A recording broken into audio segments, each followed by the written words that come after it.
All right, this works. Thank you, everybody, for being here, especially near the end of the day. It's been a long day. We recognize that. Thank you for sticking around. This is a pretty good turnout for an end of the day panel. So we got a ton to get through. I'm going to jump into this. Could we start with intros? Seth, why don't you go first? Well, I don't think we need a whole lot. I'm Seth Hertlein. I lead policy at Ledger. Ledger, of course, is a leading platform for self-custody through hardware digital asset wallets. My name is Michael Enright. I'm with TeraWulf, which is zero-carbon Bitcoin mining with a facility in upstate New York and one at a nuclear plant in Susquehanna, Pennsylvania. And my prior life, before coming on to the private side, was about 20 years in local, state, and federal government. I'm Jerry Brito. I'm executive director of Coin Center. We're focused on, we're nonprofit, and we're focused on the rights of individuals to build cryptocurrency technology, to use it, and to do so privately. I'm Janessa Lopez. I lead digital assets and AI policy for Block, which is the parent company of Square and Cash App, for those familiar. We are a Bitcoin first company, so Bitcoin is the only cryptocurrency we offer on our platform. We also have a business unit called TBD, which focuses on decentralized identity and enhancing remittances around the globe. And we also recently launched our own self-custody wallet called BitKey, which is this beautiful little design right here. And I'm Grant McCarty. I'm the co-executive director of the Bitcoin Policy Institute. We're a think tank researching Bitcoin and emerging monetary networks. Now, I want to cover a couple things on this panel. I want to cover government perspective on Bitcoin broadly. I'd like to cover two specific subsections of that: the energy and environmental concerns expressed on a government level, and then the illicit finance concerns, because I would say these are kind of the two big buckets that most concerns around Bitcoin and broader crypto issues, but specific to Bitcoin, particularly on the energy front, tend to be lumped into from a government side. So why don't we start with just broadly, right? Seth, Janessa, how would you characterize the U.S. government's perspective on Bitcoin? And basically, what do you hear in your conversations when you're taking meetings with offices? Well, I mean, I think I'd start by saying that there is no sort of single federal government view of Bitcoin or probably much else. Right. The federal government is large, and more importantly, it's made up of people. And just as in larger society, there are people that understand and support Bitcoin, and there are people that don't understand and don't support it. The same is true within the government. I think perhaps that perception exists that the federal government writ large, or perhaps that the current administration has a negative view toward Bitcoin, probably because of some of the actions that it's taken. Right, actions speak louder than words, and you might say that the purpose of a system is what it does, not necessarily what it's designed to do. And a lot of the actions that have been taken or proposed have been sort of negative toward the adoption or the use of Bitcoin, broadly speaking. So I don't think that there's a single position necessarily, but there is significant skepticism across the agencies and institutions of the federal government that require a lot of explanation to overcome. Right, the narratives on the con side are very easy. Right, they come very naturally. The narratives on the pro Bitcoin side, many of which, thankfully, we've heard today around human rights and energy and other areas, require a deeper understanding to get to, and I think that's why events like this are so important. Yeah, I would agree. It depends on who you talk to, for one, but overall, if I were to put it in a word, I would say skeptical. Overall, we have had a lot of progress in educating policymakers about the positive use cases of Bitcoin. Most notably, I would say the fact that it's now kind of aligned and agreed upon by everyone that Bitcoin is a digital commodity and not a security. I think that's a major win. Took us a while to get here. And also with the approval of the spot Bitcoin ETF earlier this year. So there's been progress, but I will say the skepticism now, the biggest area of concern is around illicit finance and how Bitcoin is being used in money laundering or, financing terrorism or sanctions evasion. All of these words we do not want to have associated with the word Bitcoin, but it comes up quite often tied together. So there have been a number of bills that have been introduced on this issue. The administration has issued some proposed rulemakings on it, which I know we'll discuss later in this conversation, but that's kind of like the biggest point of contention, I would say, is illicit finance, and they are still quite skeptical. So one of the biggest differences between Bitcoin and pretty much almost every other cryptocurrency is its proof of work consensus mechanism. If you ever hear about crypto mining, what we're talking about is Bitcoin mining. It's an energy intensive process that secures the Bitcoin network. This energy is inherent to the value of Bitcoin mining, or at least I would argue that. Basically, Bitcoin is not, other cryptos will use less energy. Bitcoin is going to require significant energy to secure the network. Based on that, right, Bitcoin faces a number of unique, I would say, narrative challenges compared to the thousands of other digital assets out there that use less energy. And so, Michael, you're at a company that does zero carbon Bitcoin mining. And I'm wondering, what would you say, how would you characterize kind of the government perspective on Bitcoin mining writ large? And then maybe some other stakeholders that you interact with as well. Yeah, thanks, Grant. And first of all, having been at this policy meeting last year, I do want to say, I feel as an industry, as a collection of people with a common interest, we are in a better place than we were a year ago. Even though there's lots and lots that still needs to be done, I'm impressed at the movement. And it may be BlackRock, it may be ETF, it may be a bunch of different things. I will say we are headquartered in Maryland, in Easton, Maryland.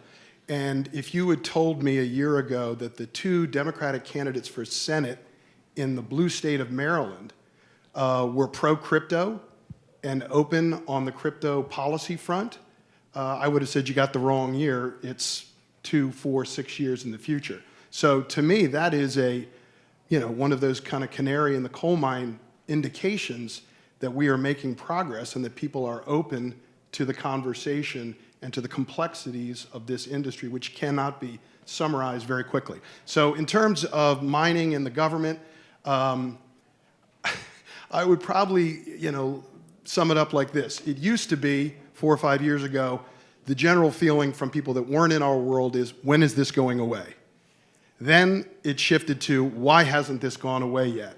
And now I find it's, can you make this go away till after the election? Which I would say, again, is progress. I think there is an understanding and a realization that we're going to have to deal with this on the mining side and on the financial side and the regulation side of these financial assets. But there is a growing understanding that this is not going away and that we're going to have to engage with it, and that it is a difficult topic that is not probably suited for an election year. So that's my quick summary of mining in the world of Michael Enright. Jerry, I want to throw this to you super quickly, and let me brag on you and your organization. 15 seconds. I believe one of the very first pieces that you published on CoinCenter's website was about Bitcoin mining. That was all the way back in 2014. So a decade later, I'm curious, you've been around, your organization has been around. How would you say the conversation around mining has evolved in DC? That's a good question. So I think it's evolved simply because there is now a conversation that there wasn't before. I think in 2014, if we were putting something out like that, it was probably more peremptory than anything else. I think it's funny because, and Michael, maybe you can shed some light on this. The way I see it coming in waves, right? There are little wavelets that happen when there's some narrative in the news that drives a conversation to focus on mining and its energy use. But then it tends to go away and then it comes back. And it's, and it's driven by, the vagaries of the news cycle, I think. I think one thing that I began to see recently, and that, in fact, I noticed it today in the hearing before Senate Banking, at which Assistant Secretary Adeyemo testified, was that, in particular, Elizabeth Warren, Senator Warren, was talking a lot about validators, which, by the way, validators includes miners, right? I think she's probably thinking more about Ethereum validators and others. But I'm seeing more and more the idea that miners, validators, should be the locus of controls for illicit finance regulation. And that's extremely dangerous. So that's one thing I'm seeing on the horizon. Yeah. We'll come back to the illicit finance piece. Before we do that, Michael, would you give us an overview, brief overview of maybe 1, 2, maybe 3, of the big policy issues that miners are facing on a federal government level? Well, I think I would just give you one big one, which I think everybody in this room remembers or knows about. A few months ago, there was a flurry, a convulsion in the mining industry with the Energy Information Agency ordering an emergency collection of energy-related data to mining. I try and look at these things from all sides, and I think a lot of this is from being informed from my former life on the government side and kind of understanding the people and their missions, and the people and the missions are not our mission. So when that EIA thing came out, of course, it's very easy for me to say this. We're a publicly traded company. You can look up a lot of this information on us easy. So it was easy for us to kind of provide the information they were looking for.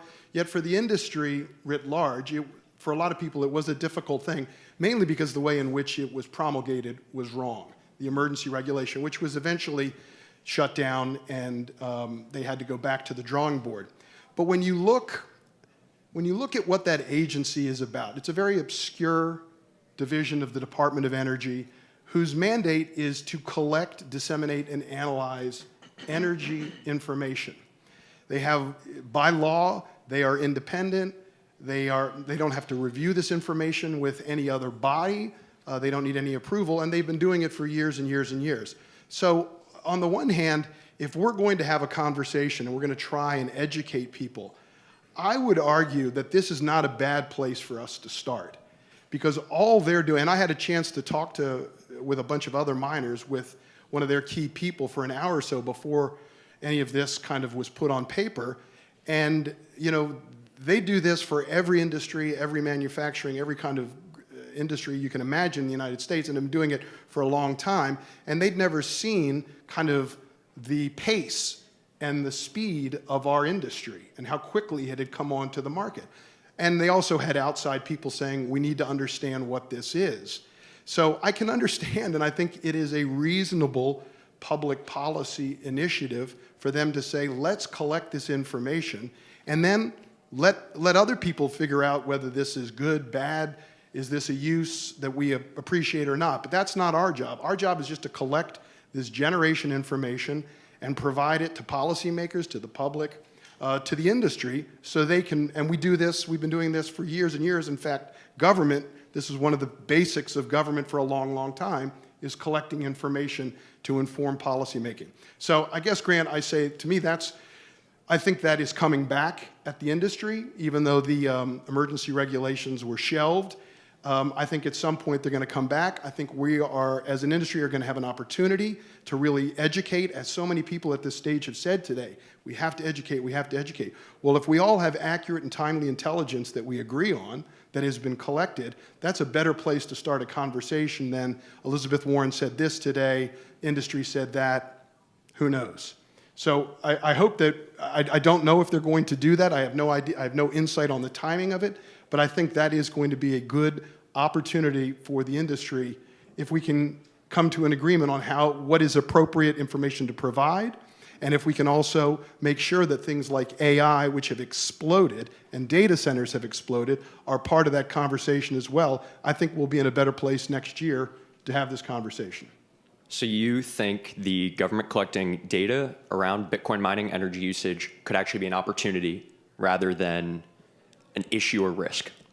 I do, and I can understand that other people would say that there are risks associated with that, but I think if we are in the business of educating policymakers to understand our industry, one of the basics is going to have to be energy.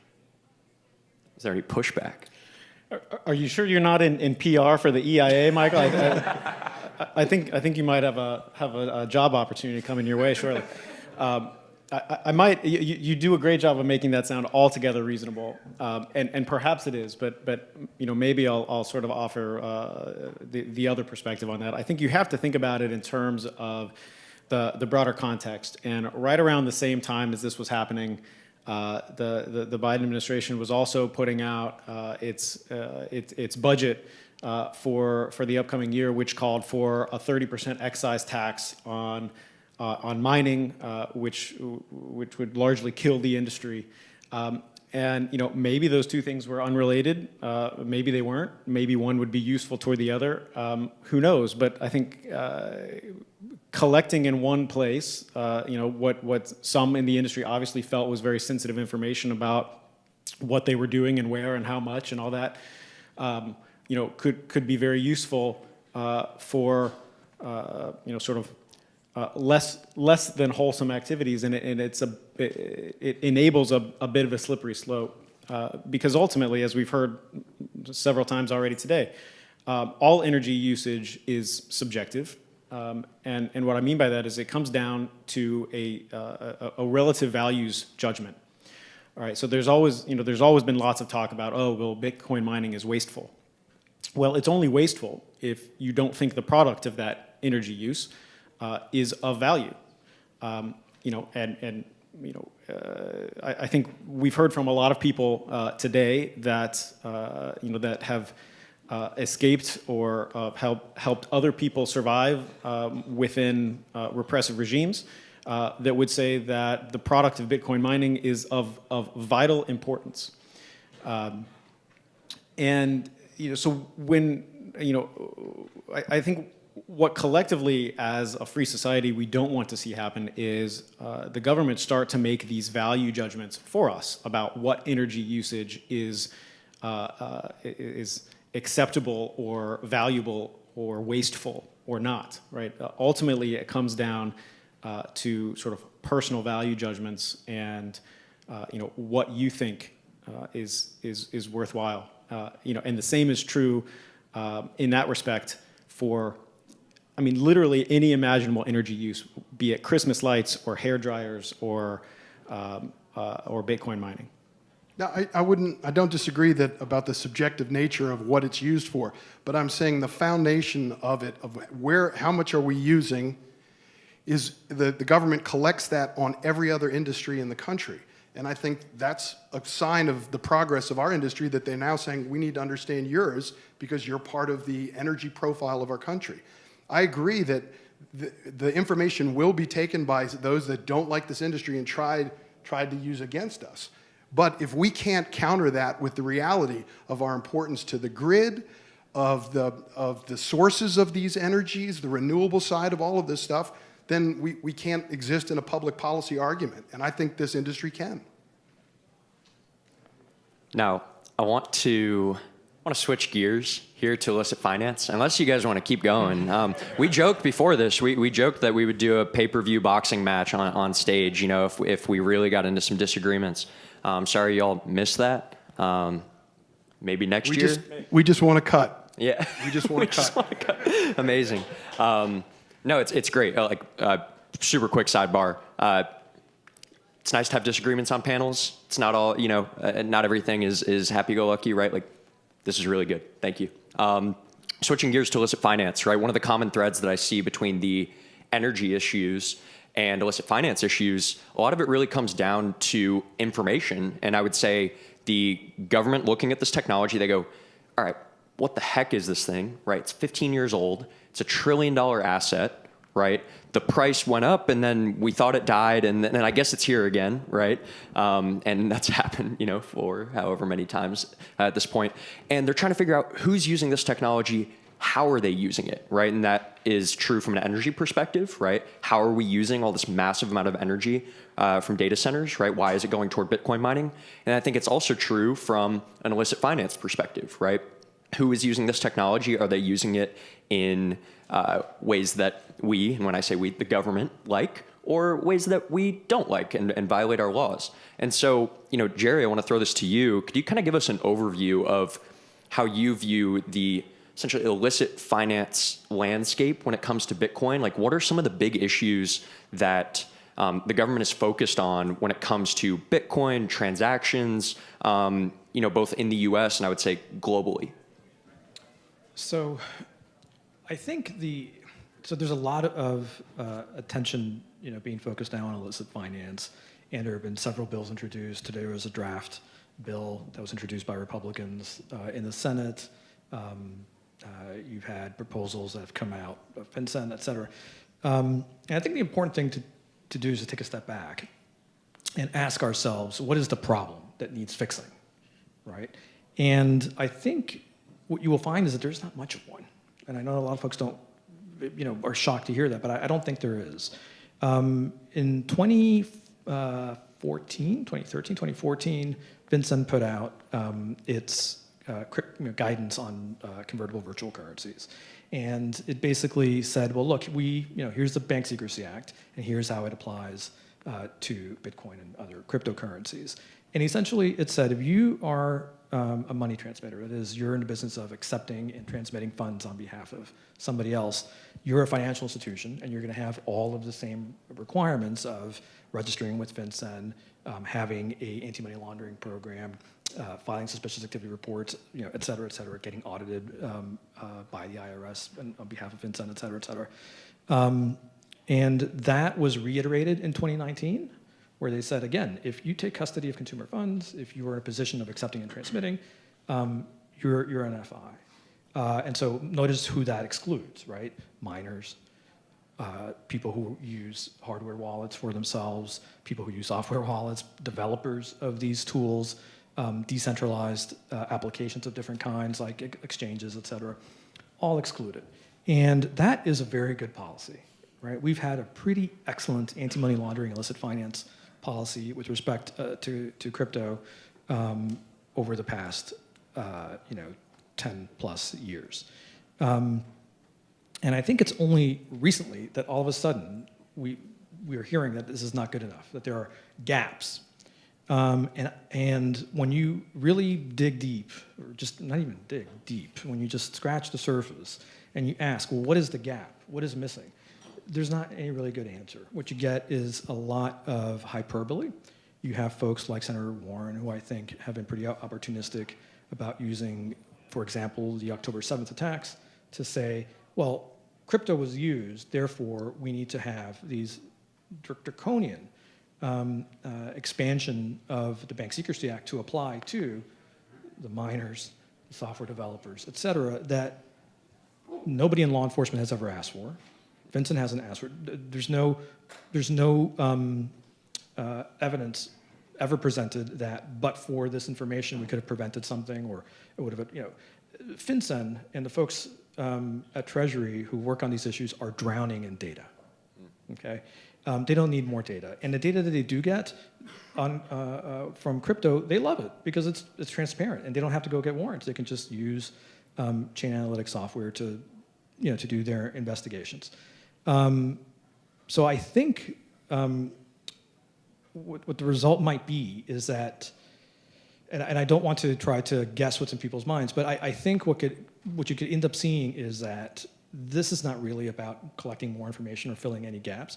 It's that if you basically say, a lot like a 30% excise tax on mining, if you say that miners and software developers, et cetera, people using their own self-custody, that they're all subject to the BSA, that basically kills crypto, right? Or at least fences it off to basically, it's just a thing you can buy through an ETF, right?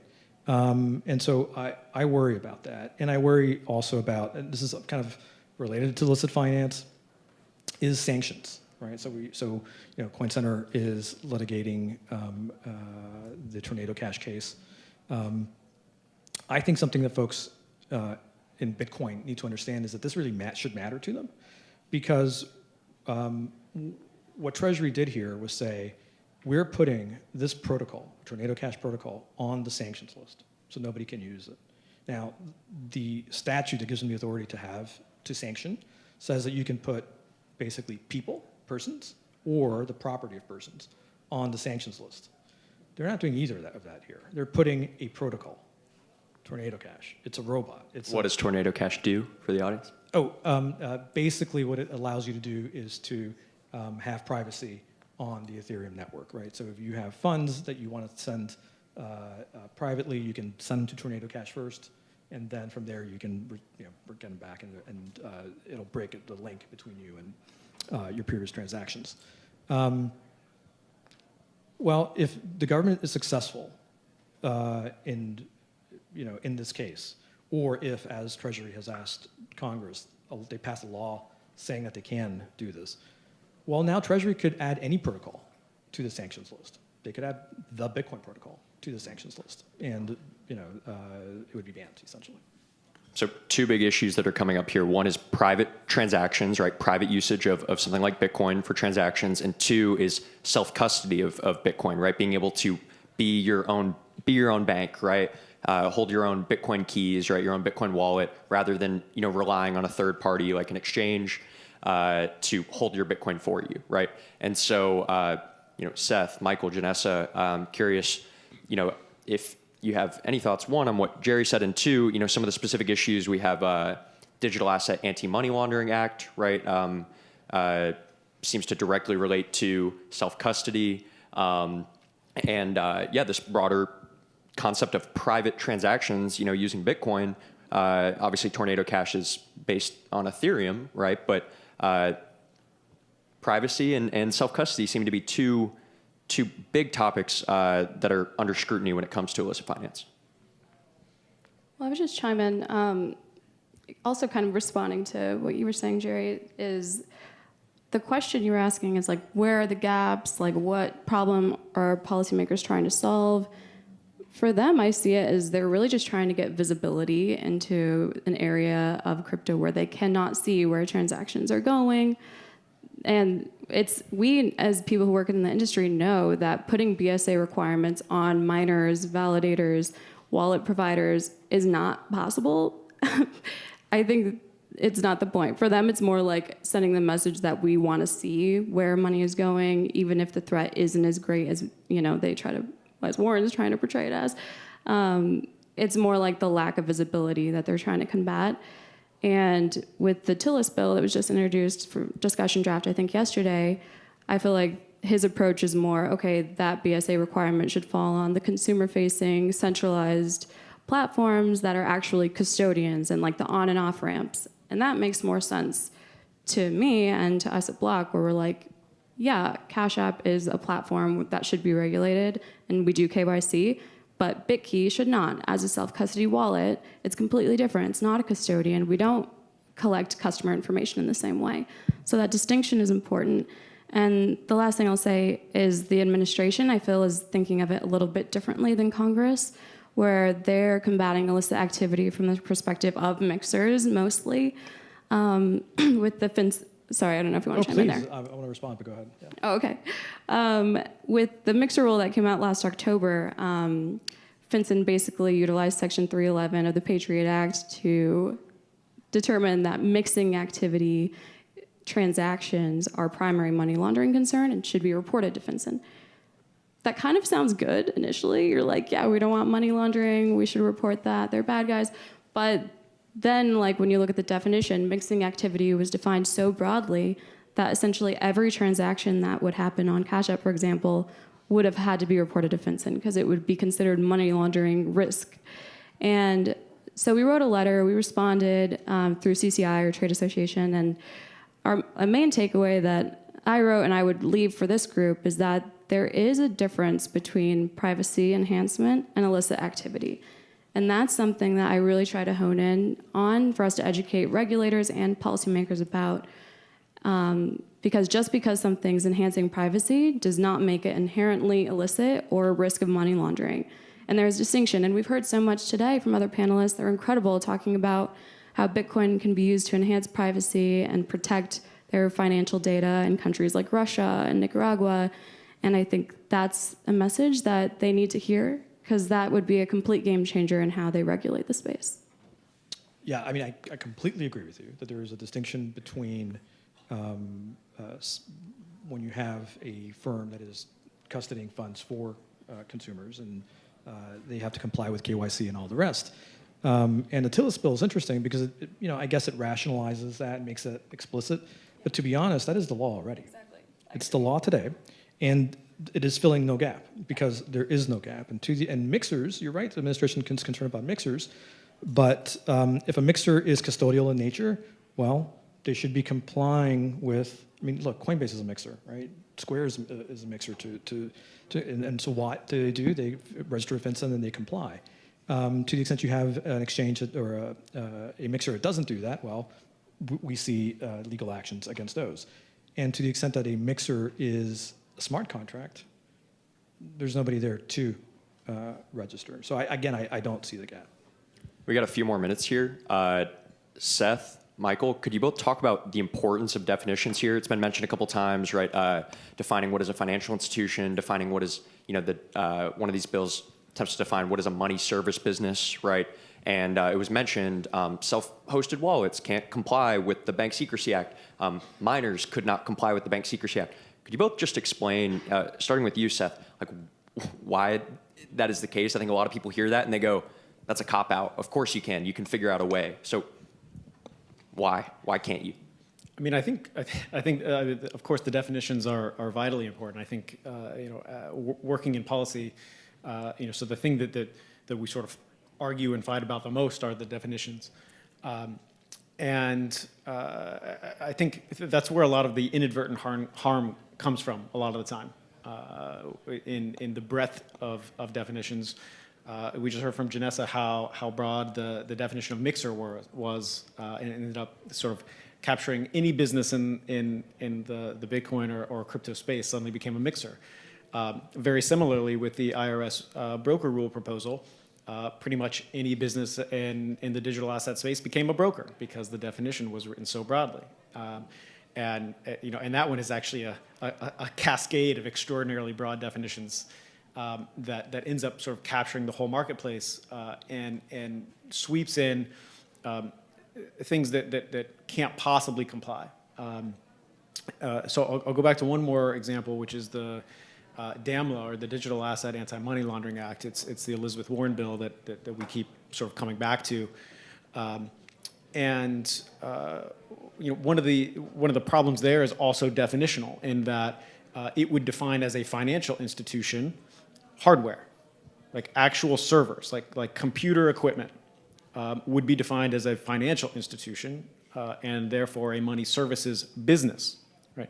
And because of that, it would be required to register with FinCEN. I'm still talking about the hardware. So register with FinCEN as a money services business and report.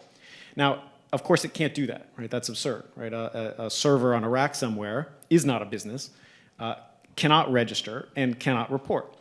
And it's actually sort of it's sort of ingenious in its treachery. If you can't comply with it, then maybe it can't exist. It's in we should just call it what it is, right? It's not attempting to close a gap, which we've already agreed does not exist. It is a ban in all but name, and it actually achieves that. It's a double ban in that this hardware cannot register, and even if it could register, it does not have access to the types of information that it would have to report if it did register. Right, so Warren craftily found a way to sort of ban it twice, right, and that's what it is, and that's why the definitions are really the whole ballgame. I guess I would only add that Janessa had mentioned opportunistic. There's going to be these moments where political leaders are going to take the opportunity to use a moment, an event, to try and get their colleagues to sign on to letters, bills, and things like that. That's happened in these incidents we've mentioned up here. And maybe it's the eternal optimist in me, but I do know that in the aftermath of at least some of those, some of the people that signed that, or at least their staff, were not aware of all of these things. And they had to sign it because the moment was upon them, the pressure was on them, there had been a horrible tragedy of some sort, and they felt that they had to do it. But upon reflection and upon interface with our industry and others, they realized, wait a minute, this isn't as simple as I thought it was. That helps the next time around when people are said, you got to sign this, we're sending it out Monday morning in the wake of this terrible tragedy. So again, I think there are times where even though it's a bad development for the industry, if we move collectively and with thought, we can educate people so the nenext time around they're like, well, hold on a second, I need to call some other people to figure this out before I can sign on. Hey, they're going to yell at me if we take any more time. Thank you so much. Seriously, thank you.